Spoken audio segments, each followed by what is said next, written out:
சென்னை மாநகராட்சியில் சொத்து வரி மாற்றியமைப்பு நடவடிக்கையை உடனடியாக நிறுத்தி வைப்பதாக சென்னை மாநகராட்சி ஆணையர் சமீரன் அறிவித்திருக்கிறார். வரி மாற்றியமைக்கப்பட்டதை மறுபரிசீலனை செய்யுமாறு பொதுமக்களிடமிருந்து வந்த கோரிக்கைகளை ஆய்வு செய்த பிறகு இந்த முடிவெடுக்கப்பட்டுள்ளதாக அவர் கூறியுள்ளார்.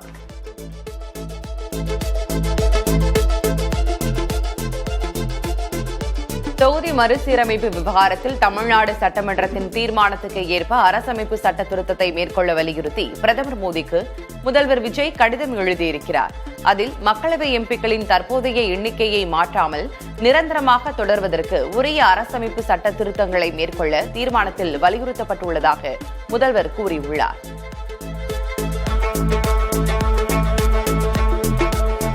தமிழ்நாட்டில் ஒரு வாரத்துக்கு மழை பெய்யக்கூடும் என சென்னை வானிலை ஆய்வு மையம் அறிவித்துள்ளது. நீலகிரி மற்றும் தேனி மாவட்டங்களின் ஓரிரு இடங்களில் இன்று இடிமின்னலுடன் கனமழை பெய்யும் என தெரிவிக்கப்பட்டுள்ளது. மதுரை, திண்டுக்கல், சிவகங்கை, ராமநாதபுரம், புதுக்கோட்டை மாவட்டங்களில் மிதமான மழை பெய்யும் என கூறப்பட்டுள்ளது.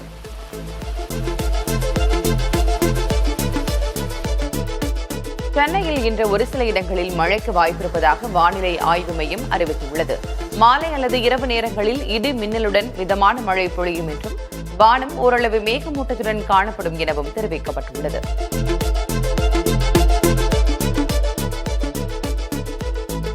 தமிழ்நாட்டிற்கு 67,452 கோடி ரூபாய் முதலீடுகளை ஈர்க்கும் வகையில் 97 நிறுவனங்களுடன் புரிந்துணர்வு ஒப்பந்தங்கள் கையெழுத்தாகின. சென்னையில் முதல்வர் விஜய் தலைமையில் வெற்றி தமிழ்நாடு முதலீட்டாளர்கள் மாநாடு நடைபெற்றது. மாநாட்டின் ஒரு பகுதியாக முதல்வர் விஜய் முன்னிலையில் 97 நிறுவனங்களுடன் புரிந்துணர்வு ஒப்பந்தங்கள் கையெழுத்தாகின.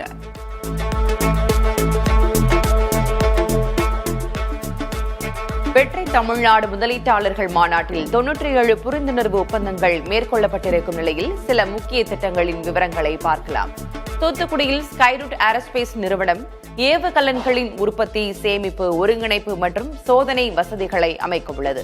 இதேபோல் தூத்துக்குடியில் அக்னிகுல் காஸ்மஸ் நிறுவனம் திரவ உந்துவிசை ஏவுகலன்களின் ஒருங்கிணைப்பு மற்றும் தயாரிப்பு வசதிகளை அமைக்க உள்ளது.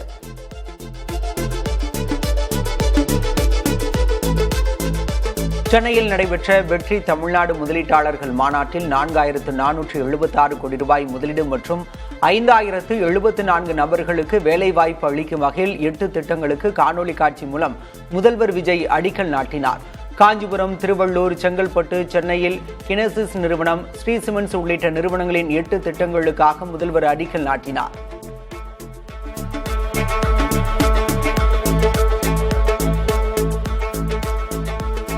தனியார் நிறுவனங்களுக்கு தேர்வு செய்யப்பட்ட 20 நபர்களுக்கு பணி நியமன ஆணைகளை முதல்வர் விஜய் வழங்கினார். வெற்றி தமிழ்நாடு முதலீட்டாளர்கள் மாநாட்டில் கலந்து கொண்ட முதல்வர் விஜய் 9 தொழில் நிறுவனங்களில் பல்வேறு பணியிடங்களுக்கு தேர்வு செய்யப்பட்ட 20 நபர்களுக்கு பணி நியமன ஆணைகளை வழங்கினார். வெற்றி தமிழ்நாடு முதலீட்டாளர்கள் மாநாட்டில் டேட்டா சென்டர் துறையில் 10,000 கோடி ரூபாய் முதலீடு ஈர்க்கப்பட்டுள்ளதாக தெரிவிக்கப்பட்டுள்ளது. தூத்துக்குடியில் அதிநவீன செயற்கை நுண்ணறிவு தொழில்நுட்ப வசதிகளுடன் கூடிய மிகப்பெரிய ஹைப்பர்ஸ்கேல் டேட்டா சென்டர் அமைக்கும் வகையில் 10,000 கோடி ரூபாய் முதலீடு செய்யப்பட்டுள்ளதாக அரசு தரப்பில் கூறப்பட்டுள்ளது.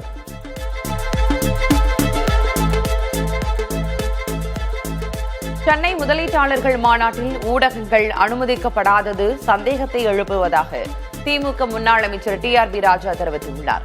இதுகுறித்து தனது எக்ஸ் பக்கத்தில் வீடியோ வெளியிட்டுள்ள அவர் 97 புரிந்துணர்வு ஒப்பந்தங்களில் 70 ஒப்பந்தங்கள் முந்தைய திமுக ஆட்சியில் போடப்பட்டவை என்றும் தற்போது கையெழுத்தான முதலீடுகள் தொடர்பான தகவல்களை வெளியிட வேண்டும் எனவும் வலியுறுத்தியுள்ளார்.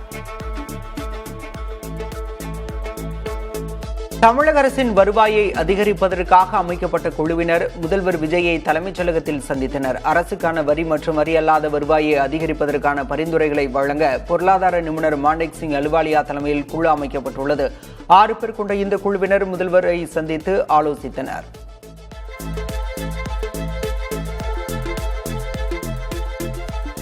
தமிழகத்திற்கு 12,000 கன அடி நீர் திறந்துவிட வேண்டும் என்ற காவிரி நீர் மேலாண்மை ஆணையத்தின் உத்தரவை எதிர்த்து உச்சநீதிமன்றத்தில் தமிழ்நாடு அரசு கூடுதல் மனு தாக்கல் செய்துள்ளது. அதில் பற்றாக்குறை நீரை கணக்கில் கொண்டு ஆகஸ்ட் 12ஆம் தேதி முதல் 31ஆம் தேதி வரை வினாடிக்கு 21,413 கன அடி நீர் திறக்க உத்தரவிட வேண்டும் என வலியுறுத்தப்பட்டுள்ளது. அதிமுக பொதுச் செயலர் எடப்பாடி கே பழனிசாமி அறிவித்த போராட்டத்தில் பங்கேற்க முடியாது என முன்னாள் அமைச்சர்கள் SP வேலுமணியும் நத்தம் விஸ்வநாதனும் கூட்டறிக்கை வெளியிட்டுள்ளனர். மேகதாது அணை கட்டும் முயற்சியை கண்டித்தும் பயிர்க்கடன் விவகாரத்தில் தாவேக அரசை கண்டித்தும் அதிமுக சார்பில் எடப்பாடி பழனிசாமி போராட்டம் அறிவித்திருந்தார். இந்த சூழலில் சொந்த மாவட்டங்களில் போராட்டம் நடத்த தாங்கள் நியமிக்கப்படாமல் வேறு மாவட்டங்களில் நியமிக்கப்பட்டிருப்பதாகவும் இதை ஏற்கக்கூடியது அல்ல எனவும் SP வேலுமணியும் நத்தம் விஸ்வநாதனும் கூறியிருக்கின்றனர்.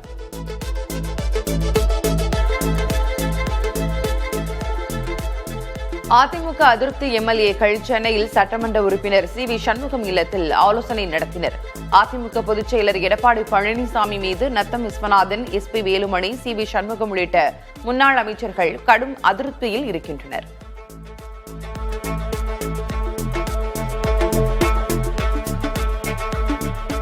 தமிழக அரசு துறைகளில் தொகுதி 2 மற்றும் 2A பணிகளில் 5000 இடங்கள் காலியாக இருக்கும்போது வெறும் 821 இடங்களை மட்டும் நிரப்ப போட்டித் தேர்வு அறிவிக்கப்பட்டுள்ளதாக பாமக தலைவர் அன்புமணி ராமதாஸ் குற்றம் சாட்டியுள்ளார். அதிலும் TNPSC வரலாற்றிலேயே 2ஆம் தொகுதி பணியிடங்கள் இவ்வளவு குறைவாக நிரப்பப்படுவது இதுவே முதல் முறை என அறிக்கையில் குறிப்பிட்டுள்ள அன்புமணி, இதைவிட இளைஞர்களை மோசமாக ஏமாற்ற முடியாது என்றும் கண்டனம் தெரிவித்துள்ளார். வரும் 2027ஆம் ஆண்டு மக்கள் தொகை கணக்கெடுப்பில் சாதிவாரி கணக்கெடுப்பை அறிவியல் பூர்வமாக நடத்த கோரி தமிழ்நாடு காங்கிரஸ் தலைவரும் விருதுநகர் MP-யுமான மாணிக்கம் தாகூர் பிரதமர் மோடிக்கு கடிதம் எழுதியுள்ளார். 2011 கணக்கெடுப்பில் பொதுமக்கள் தாங்களாகவே தெரிவித்த சாதி பெயர்களை பதிவு செய்ததால் எழுத்து பிழைகளுடன் 46 லட்சம் சாதி பெயர்கள் பதிவாகி குழப்பம் உருவானதை அவர் சுட்டிக்காட்டினார். கடும் அமளிகளுக்கு மத்தியில் நாடாளுமன்ற மழைக்கால கூட்டத்தொடர் முடிவுக்கு வந்துள்ளது. மாணவர் தாக்குதல், அயோத்தி முறைகேடு விவகாரங்கள் குறித்து எதிர்க்கட்சி MPக்கள் முழக்கம் எழுப்பிய நிலையில் கூட்டத்தொடரின் கடைசி நாளிலும் அலுவல்கள் பாதிக்கப்பட்டன. இதையடுத்து மக்களவையை தேதி குறிப்பிடாமல் சபாநாயகர் ஓம் பிர்லா ஒத்திவைத்தார். கூட்டத்தொடர் முடியும் போது அதன் செயல்பாடுகள் குறித்து சபாநாயகரின் வழக்கமான உரையும் இம்முறை இடம்பெறவில்லை.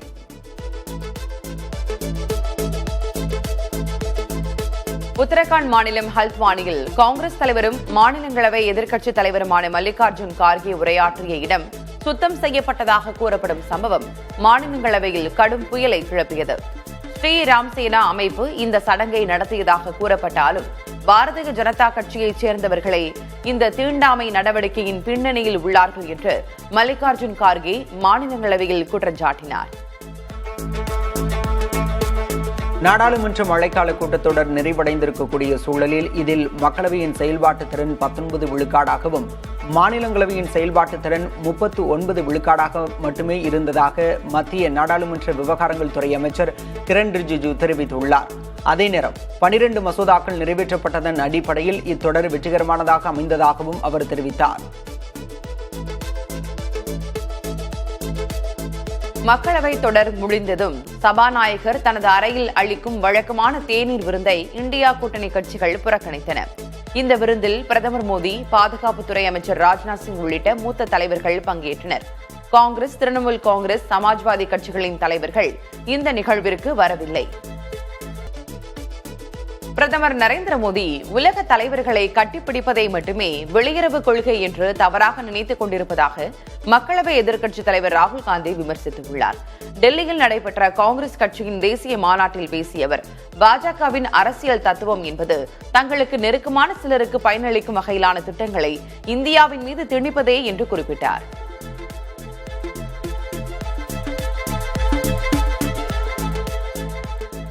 சிரோன்மணி அகாலிதள கட்சியின் தலைவரும் பஞ்சாப் முன்னாள் துணை முதல்வருமான சுக்பீர் சிங் பாதல் கத்தியால் தாக்கப்பட்டார். மகாராஷ்டிர மாநிலம் நாண்டெட்டில் குருத்வாரா ஒன்றிற்கு சென்றபோது ஒரு நபர் பாதலை திடீரென தாக்கினார். இதில் பாதல் கையில் காயம் ஏற்பட்ட நிலையில் மருத்துவமனைக்கு அழைத்துச் செல்லப்பட்டு சிகிச்சை அளிக்கப்பட்டது. பாக்கெட் உணவுகளில் அதிக சர்க்கரை, உப்பு மற்றும் கொழுப்பு இருப்பது குறித்த எச்சரிக்கை லேபிளை கட்டாயமாக்கும் வழக்கில் இந்திய உணவு பாதுகாப்பு மற்றும் தர நிர்ணய ஆணையத்திற்கு உச்சநீதிமன்றம் கடுமையான கண்டனம் தெரிவித்துள்ளது. பாரம்பரிய உணவுகள் மற்றும் சிறு தொழில்களின் வியாபாரம் பாதிக்கப்படும் என்ற ஆணைய தரப்பு வாதத்தை நிராகரித்த நீதிபதிகள், மக்களின் ஆரோக்கியத்தை விட தொழில் நிறுவனங்களின் வருவாய் முக்கியமா என்று கேள்வி எழுப்பினர். உணவுப் பொருட்களின் விளம்பரங்களில் ஆதாரமற்ற மற்றும் பொய்யான தகவல்களை பரப்பும் பிரபலங்கள் மற்றும் சோசியல் மீடியா இன்ஃபுளுசர்கள் மீது சட்டப்பூர்வ நடவடிக்கை எடுக்கப்படும் என இந்திய உணவு பாதுகாப்பு மற்றும் தர நிர்ணய ஆணையம் எச்சரித்துள்ளது.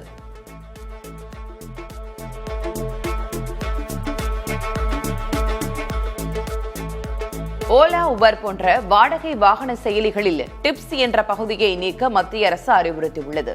வாடகை வாகன சேவை நிறுவனங்களுக்கு மத்திய சாலை போக்குவரத்து அமைச்சகம் இந்த அறிவுறுத்தலை வெளியிட்டுள்ளது. பயணத்திற்கு முன்கூட்டியே டிப்ஸ் என்ற பகுதியில் குறிப்பிட்ட தொகையை நிரப்ப வாகன நிறுவனங்கள் வாடிக்கையாளர்களுக்கு அறிவுறுத்தி வருகின்றன.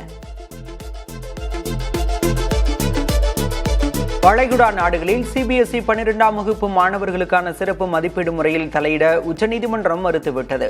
வளைகுடா நாடுகளில் போர் சூழலால் அங்குள்ள சிபிஎஸ்இ பள்ளிகளில் 12ஆம் வகுப்பு பொதுத் தேர்வுகள் ரத்தாகின. இதனால் பள்ளி அளவிலான தேர்வுகளில் பெறப்பட்ட மதிப்பெண்கள் அடிப்படையில் சிறப்பு மதிப்பீட்டு முறையில் மதிப்பெண்கள் வழங்கப்பட்டன.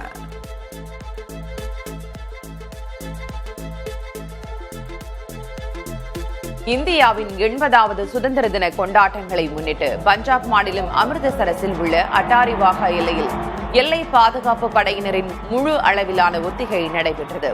பிஎஸ்எஃப் வீரர்களின் அணிவகுப்பு மற்றும் தேசிய கொடியேற்றி மரியாதை செலுத்தும் நிகழ்வுகளுக்கான ஒத்திகைகள் நடைபெற்றன. சுதந்திர தினத்தன்று நடைபெறவுள்ள சிறப்பு நிகழ்வுகளுக்கான இறுதிக்கட்ட தயார் நிலைகள் ஆய்வு செய்யப்பட்டன. தேசிய நெடுஞ்சாலையில் ஏதேனும் விபத்து நடந்தால் 10 கிலோமீட்டர் தூரத்திற்குள் இருக்கும் ஆம்புலன்ஸ் தகவல் கிடைத்த 10 நிமிடங்களுக்குள் விபத்து நடந்த இடத்திற்கு வந்து சேர வேண்டும் என தேசிய நெடுஞ்சாலை ஆணையம் உத்தரவிட்டுள்ளது. மேலும் காயமடைந்தவரை 1 மணி நேரத்திற்குள் மருத்துவமனையில் சேர்க்க வேண்டும். இதில் தாமதமானாலோ அல்லது அழைப்பை நிராகரித்தாலோ 10,000 ரூபாய் அபராதம் விதிக்கப்படும் என்றும் விதிமுறை வெளியிடப்பட்டுள்ளது.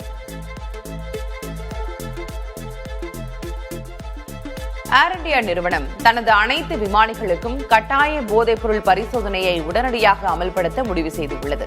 சமீபத்தில் நடுவானில் நிகழ்ந்த அசம்பாவிதத்தில் 17 பேர் காயமடைந்த நிலையில் அந்த விமானத்தின் தலைமை விமானி போதைப் பொருளை பயன்படுத்தி இருந்தது மருத்துவ சோதனையில் உறுதி செய்யப்பட்டது. டெல்லியில் கடந்த ஆண்டு 11 உயிர்களை பலி வாங்கிய குண்டுவெடிப்பின் பின்னணியில் அல்-கொய்தா பயங்கரவாத அமைப்புடன் தொடர்பில் உள்ள ஆகிஸ் என்ற அமைப்பு இருந்ததாக ஐநா அறிக்கையில் தெரிவிக்கப்பட்டுள்ளது.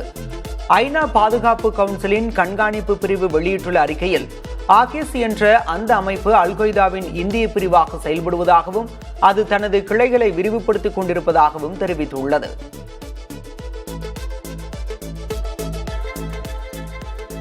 கேரளாவுக்கு கால்பந்து வீரர் மெஸ்ஸி மற்றும் அர்ஜென்டினா அணி வருகை தொடர்பான முறைகேடுகள் குறித்து தீவிர விசாரணை நடத்தப்படும் என்று கேரள முதல்வர் வி டி சதீசன் தெரிவித்திருக்கிறார். விளையாட்டுத்துறை சமர்ப்பித்த முதற்கட்ட அறிக்கையில் தீவிர குற்றச்சாட்டுகள் இடம்பெற்றிருப்பதாக அவர் கூறினார். டெல்லி மற்றும் சுற்றுவட்டார பகுதிகளில் கனமழை பெய்தது. தலைநகர் டெல்லியில் கடந்த சில நாட்களாக மழை பெய்து வருகிறது. இந்நிலையில் சரோஜினி நகர், மார்க்கெட், மோதிபாக் உள்ளிட்ட பகுதிகளில் பலத்த மழை பெய்தது. இதனால் சாலைகளில் குளம் போல மழைநீர் தேங்கியதால் வாகன ஓட்டிகள் அவதிக்கு ஆளாகினர்.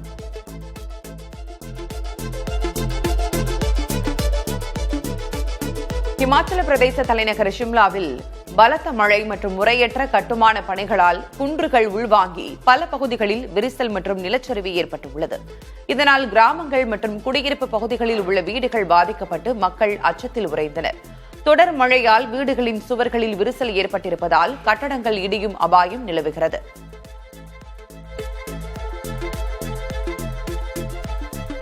டாடா சன்ஸ் நிறுவனத்தின் புதிய தலைவரை தேர்வு செய்யும் குழு அமைக்கப்பட உள்ளது. இத்தகவல் டாடா ட்ரஸ்ட் வெளியிட்ட செய்திக்குறிப்பில் தெரிவிக்கப்பட்டுள்ளது. தனது பதவிக்காலம் வரும் பிப்ரவரியில் முடியும் நிலையில் அதற்கு பிறகு நீடிக்க விருப்பம் இல்லை என்றும் தற்போதைய தலைவரான என் சந்திரசேகரன் தெரிவித்திருந்தார். அவரது இந்த முடிவை ஏற்பதாக தெரிவித்துள்ள டாடா சன்ஸ் நிர்வாக குழு நிறுவனத்திற்காக அவர் ஆற்றிய பணிகளுக்காக பாராட்டுவதாக தெரிவித்துள்ளது. இலங்கை கடற்படையால் கைது செய்யப்பட்ட 9 ராமநாதபுரம் மீனவர்களை விடுவிக்க நடவடிக்கை கோரி வெளியுறவுத்துறை அமைச்சர் ஜெய்சங்கருக்கு முதல்வர் விஜய் கடிதம் எழுதியிருக்கிறார். அதில் ஆகஸ்ட் மாதத்தில் மட்டும் இதுபோன்ற 2 சம்பவங்கள் நடைபெற்றிருப்பதாக சுட்டிக்காட்டியுள்ள முதல்வர் தற்போது இலங்கை சிறைகளில் 49 இந்திய மீனவர்கள் அடைக்கப்பட்டிருப்பதாகவும் குறிப்பிட்டுள்ளார். தமிழக மீனவர்களை இலங்கை கடற்படை கைது செய்வது தொடர்பாக அடுத்த வாரம் மத்திய அமைச்சர்களை சந்திக்கவிருப்பதாக மீன்வளத்துறை அமைச்சர் ஸ்ரீநாத் தெரிவித்திருக்கிறார். தூத்துக்குடியில் பேட்டியளித்த அவர், மீன்வளத்துறை மானிய கோரிக்கையின் போது வெளியாக உள்ள அறிவிப்புகள் மீனவர்களுக்கு சாதகமாக இருக்கும் எனவும் கூறினார்.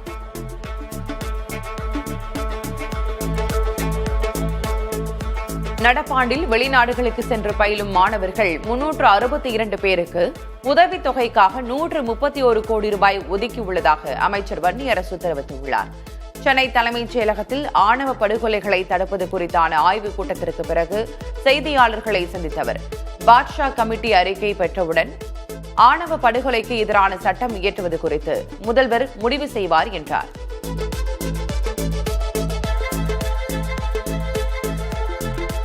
கோவையில் பொறியியல் கல்லூரி மாணவர் அமுதன் அடித்து கொலை செய்யப்பட்ட வழக்கில் மேலும் 3 மாணவர்கள் கைது செய்யப்பட்டனர். இதையடுத்து இந்த வழக்கில் கைது செய்யப்பட்டவர்கள் எண்ணிக்கை 9ஆக உயர்ந்துள்ளது. சீனியர் ஜூனியர் மாணவர்களிடையே ஏற்பட்ட மோதலில் அமுதன் தாக்கப்பட்டு உயிரிழந்தார். இது தொடர்பாக செட்டிப்பாளையம் போலீசார் 14 மாணவர்கள் மீது 6 பிரிவுகளில் வழக்கு பதிவு செய்துள்ளனர். ஏற்கனவே 6 மாணவர்கள் கைது செய்யப்பட்ட நிலையில் மேலும் 3 பேர் கைது செய்யப்பட்டனர்.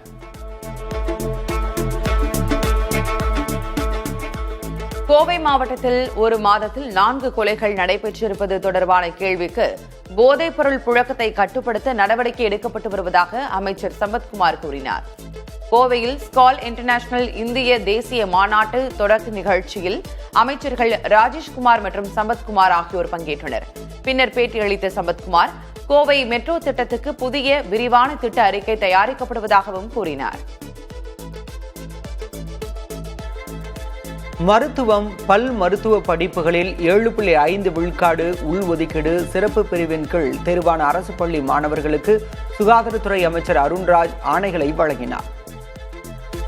சென்னை ஓமந்தூரார் அரசு மருத்துவமனையில் நடைபெற்ற நிகழ்ச்சியில் 614 மாணவர்கள் இந்த ஆணைகளை பெற்றுக் கொண்டனர்.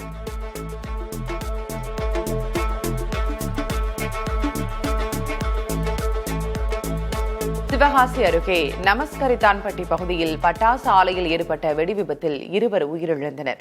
வெடிமருந்து கலவை இயந்திரத்தை சோதனை செய்தபோது ஏற்பட்ட விபத்தில் பாலமுருகன் மற்றும் இப்ராஹிம் ஆகியோர் உயிரிழந்தனர். தீயணைப்புத் துறையினர் தீயை அணைத்த நிலையில் காவல்துறையினர் விசாரணை நடத்தி வருகின்றனர். சென்னையில் வரும் 22ஆம் தேதி மாபெரும் தனியார் துறை வேலைவாய்ப்பு முகாம் நடைபெறவுள்ளது. அசோக் நகர் அரசு மகளிர் மேல்நிலைப் பள்ளியில் நடைபெறும் இந்த வேலைவாய்ப்பு முகாமில் 300க்கும் மேற்பட்ட முன்னணி தனியார் துறை நிறுவனங்கள் கலந்து கொண்டு 10,000க்கும் மேற்பட்ட காலி பணியிடங்களை நிரப்ப உள்ளன.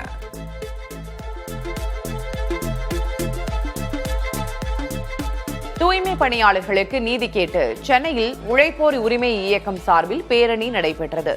தூய்மை பணியாளர்களுக்கு அரசாணைப்படி ஊதியம், பணி நிரந்தரம் உள்ளிட்ட கோரிக்கைகளை வலியுறுத்தி சிந்தாதிரிப்பேட்டையிலிருந்து ராஜரத்ன மைதானம் வரை நடைபெற்ற பேரணியில் பல்வேறு மாவட்டங்களைச் சேர்ந்தோர் பங்கேற்றனர்.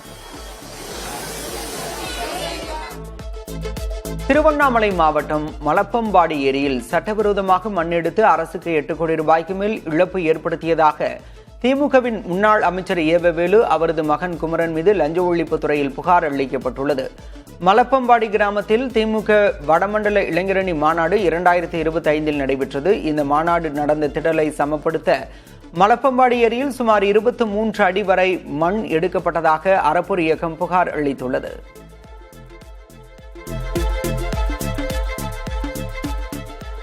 புதுச்சேரியில் கடந்த 14 ஆண்டுகளாக நடத்தப்படாமல் உள்ள உள்ளாட்சித் தேர்தலை விரைவில் நடத்த அம்மாநில அரசுக்கு சென்னை உயர்நீதிமன்றம் உத்தரவிட்டுள்ளது. புதுச்சேரி மாநில மக்கள் முன்னேற்றக் கழக தலைவர் ராமதாஸ் தொடர்ந்த வழக்கில் இந்த உத்தரவு பிறப்பிக்கப்பட்டுள்ளது. துருக்கி நாட்டில் அமெரிக்க அதிபர் டிரம்ப் இருந்த இடத்தை ஈரான் அறிந்தே இருந்தது என அமெரிக்க உளவுத்துறை தெரிவித்துள்ளது. நேட்டோ நாடுகள் கூட்டத்தில் பங்கேற்க டிரம்ப் கடந்த மாதம் துருக்கி சென்றிருந்தார். டிரம்பிற்கு ஈரான் குறிவைக்கும் என்ற அச்சத்தால் அவருக்கு பலத்த பாதுகாப்பு வழங்கப்பட்டிருந்தது.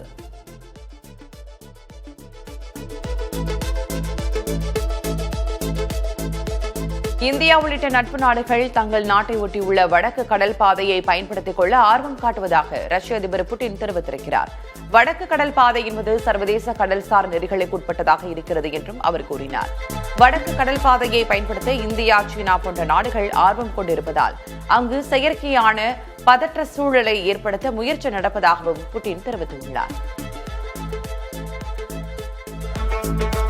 ஜப்பானின் சிபா பிராந்தியத்தில் வரலாறு காணாத அளவிற்கு கனமழை கொட்டியது. இதனால் சிபா மற்றும் அதனை சுற்றியுள்ள பகுதிகளில் திடீர் வெள்ளப்பெருக்கு ஏற்பட்டு குடியிருப்புகள் மற்றும் வீதிகள் தண்ணீரில் மூழ்கின.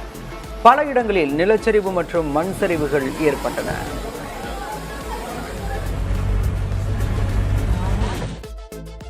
செர்பியாவில் நீடிக்கும் கடும் வறட்சியால் சாவா ஆற்றின் நீர்மட்டம் வரலாறு காணாத அளவுக்கு குறைந்துள்ளது. இதனால் 1913ஆம் ஆண்டு புடாபெஸ்டில் கட்டப்பட்ட நூற்றாண்டு பழமையான நீராவி கப்பலின் சிதைவுகள் முழுமையாக வெளிப்பட்டுள்ளன.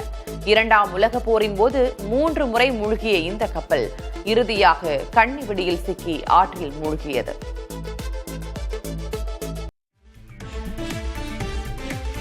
சொத்து குவிப்பு புகாரில் சிபிஐ மற்றும் அமலாக்கத்துறை விசாரணைக்கு உத்தரவிட்ட அலகாபாத் உயர்நீதிமன்ற தீர்ப்பை எதிர்த்து ராகுல் காந்தி உச்சநீதிமன்றத்தில் மேல்முறையீடு செய்துள்ளார்.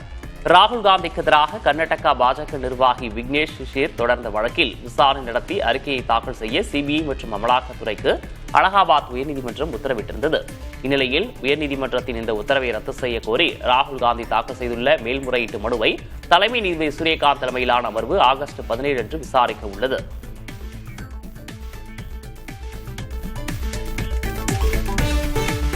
பிரதமர் நரேந்திர மோடி உலக தலைவர்களை கட்டிப்பிடிப்பதை மட்டுமே வெளியுறவுக் கொள்கை என்று தவறாக நினைத்துக் கொண்டிருப்பதாக மக்களவை எதிர்க்கட்சித் தலைவர் ராகுல் காந்தி விமர்சித்துள்ளார். டெல்லியில் நடைபெற்ற காங்கிரஸ் கட்சியின் தேசிய மாநாட்டில் பேசிய அவர், பாஜகவின் அரசியல் தத்துவம் என்பது தங்களுக்கு நெருக்கமான சிலருக்கு பயனளிக்கும் வகையிலான திட்டங்களை இந்தியாவின் மீது திணிப்பதே என்று குறிப்பிட்டார். இந்தியாவில் உள்ள மாணவர்கள் வேதனையில் இருப்பதாகவும் ராகுல் காந்தி தெரிவித்தார்.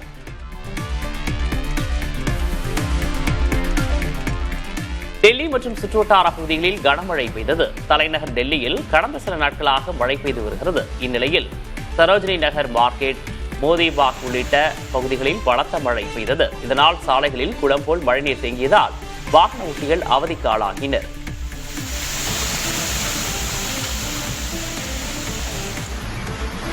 இமாச்சல பிரதேச தலைநகர் சிம்லாவில் பலத்த மழை மற்றும் முறையற்ற கட்டுமான பணிகளால் குன்றுகள் உள்வாங்கி பல பகுதிகளில் விரிசல் மற்றும் நிலச்சரிவு ஏற்பட்டுள்ளது. இதனால் கிராமங்கள் மற்றும் குடியிருப்பு பகுதிகளில் உள்ள வீடுகள் பாதிக்கப்பட்டு மக்கள் அச்சத்தில் உள்ளனர். தொடர் மழையால் வீடுகளின் சுவர்களில் விரிசல் ஏற்பட்டுள்ளதால் கட்டடங்கள் இடியும் அபாயமும் நிலவுகிறது. நிலச்சரிவு அச்சத்தால் மக்கள் இரவில் தெருக்களில் தஞ்சமடைந்து வருகின்றனர். முறையற்ற தனியார் கட்டுமான பணிகளே நிலச்சரிவுக்கு காரணம் என கிராம மக்கள் குற்றம் சாட்டுகின்றனர். நிலத்தடி நீர் பெருக்கம், பலவீனமான பாறை அமைப்புகள் மற்றும் கட்டுப்பாடற்ற கட்டுமானங்களும் காரணமாக இருப்பதாக வல்லுநர்கள் எச்சரித்துள்ளனர்.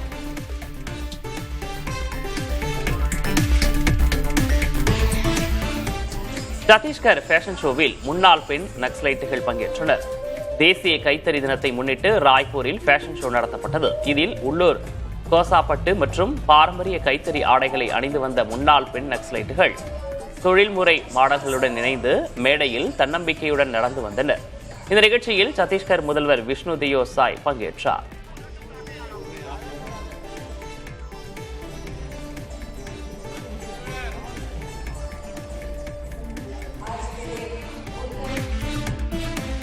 தேசிய நெடுஞ்சாலையில் ஏதேனும் விபத்து நடந்தால் 10 கிலோமீட்டர் தூரத்திற்குள் இருக்கும் ஆம்புலன்ஸ் தகவல் கிடைத்த 10 நிமிடங்களுக்குள் விபத்து நடந்த இடத்திற்கு வந்து சேர வேண்டும் என தேசிய நெடுஞ்சாலை ஆணையம் உத்தரவிட்டுள்ளது.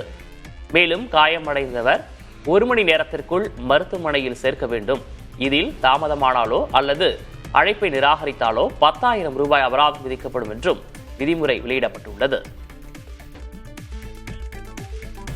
வங்கதேசத்தில் மின்வெட்டு பிரச்சினை உச்சகட்டத்தை எட்டியுள்ளது. இதன் காரணமாக நாடு முழுவதிலும் உள்ள கடைகள், வணிக வளாகங்கள் ஆகியவற்றை இரவு 8 மணிக்கு மூட வேண்டும் என அந்நாட்டு அரசு உத்தரவிட்டுள்ளது. மேலும் மின்சாரத்தை சேமிக்கும் நோக்கில் பிரம்மாண்ட விளம்பர பலகைகள், அலங்கார விளக்குகள் மாலை 7 மணிக்கு பிறகு எரியக்கூடாது எனவும் தடை விதிக்கப்பட்டுள்ளது. இந்த சூழலை சமாளிக்க இந்தியாவிடம் கூடுதல் டீசல் வழங்குமாறு வங்கதேசம் அவசர கோரிக்கை விடுத்துள்ளது குறிப்பிடத்தக்கது. சிறப்பான நீர் மேலாண்மையின் மூலம் காவிரி நதிநீர் பங்கீட்டு தகராறுகளுக்கு தீர்வு காண வேண்டும் என மேலாண்மை ஆணைய தலைவர் சௌமித்ரா குமார் ஹல்தர் வலியுறுத்தியுள்ளார். காவிரி படுகை முழுவதிலும் உள்ள அணைகளை கட்டுப்படுத்தவும் நிர்வகிக்கவும் பிரத்யேகமாக ஒரு நதிநீர் வாரியத்தை அமைக்க வேண்டும் என்றும் அவர் வலியுறுத்தியுள்ளார். மேலும் பருவமழை பற்றாக்குறை காலங்களில் வேளாண் தேவைகளை குறைத்து குடிநீருக்கும் கால்நடைகளுக்கும் மட்டும் தண்ணீரை பயன்படுத்தும் வகையில் சிறந்த நீர் மேலாண்மை நடைமுறைகளை கடைபிடிக்க வேண்டும் என்றும் ஹல்தர் கேட்டுக் கொண்டுள்ளார். இந்தியாவின் 80வது சுதந்திர தின கொண்டாட்டங்களை முன்னிட்டு பஞ்சாப் மாநிலம் அமிர்தசரஸில் உள்ள அட்டாரி வாகா எல்லையில் எல்லை பாதுகாப்பு படையினரின் முழு அளவிலான ஒத்திகை நடைபெற்றது. BSF வீரர்களின் அணிவகுப்பு மற்றும் தேசிய கொடியேற்றி மரியாதை செலுத்தும் நிகழ்வுகளுக்கான ஒத்திகைகள் நடைபெற்றன. சுதந்திர தினத்தன்று நடைபெறவுள்ள சிறப்பு நிகழ்வுகளுக்கான இறுதிக்கட்ட தயார் நிலைகள் ஆய்வு செய்யப்பட்டன. எல்லைப் பகுதியில் கூடுதல் பாதுகாப்பு படையினர் குவிக்கப்பட்டு தீவிர கண்காணிப்பு மேற்கொள்ளப்பட்டு வருகிறது. சுதந்திர தின கொண்டாட்டத்தை காண ஆயிரக்கணக்கான பார்வையாளர்கள் வருவார்கள் என எதிர்பார்க்கப்படுவதால் பாதுகாப்பு அமைப்புகள் மற்றும் BSF சார்பில் விரிவான ஏற்பாடுகள் செய்யப்பட்டுள்ளன.